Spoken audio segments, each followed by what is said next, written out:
Cứ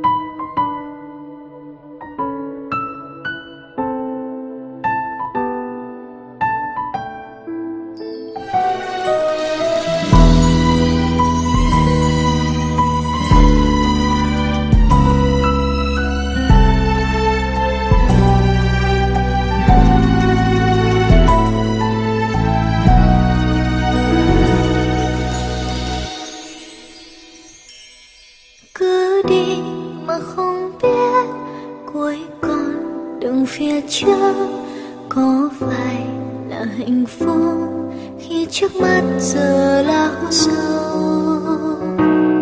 Sống trong niềm cay đắng, trái tim đầy thù oán, cứ bước lần trong đêm không biết ta giờ đi về đâu.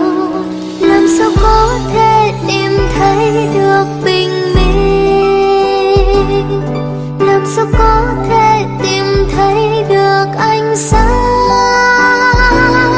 khi trước mắt giờ chỉ bóng đêm, mưa với mây mù khuất lối đi. Ta nhận ra mình đã sai quá nhiều.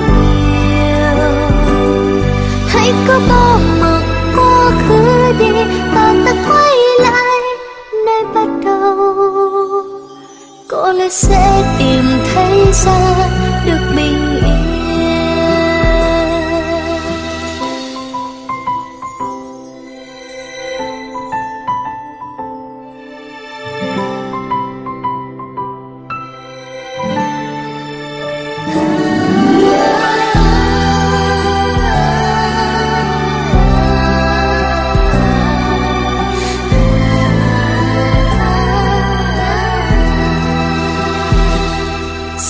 Trong niềm cay đắng, trái tim đầy thù oán, cứ bước lần trong đêm không biết ta giờ đi về đâu.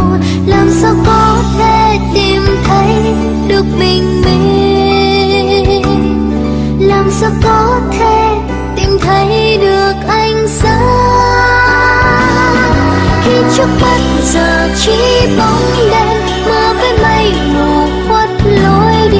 Ta nhận ra mình đã sai quá nhiều. Hãy cứ bỏ mặc quá khứ đi và ta quay lại nơi bắt đầu. Có lẽ sẽ tìm thấy ra được bình yên khi trước mắt giờ chỉ bóng đêm, mưa với mây mù khuất lối đi. Ta nhận ra mình đã sai quá nhiều. Hãy cứ bỏ mặc quá khứ đi và ta quay lại nơi bắt đầu. Có lẽ sẽ tìm thấy ra được bình yên. Cứ đi mà không biết ở nơi phía cuối con đường có ai đứng chờ.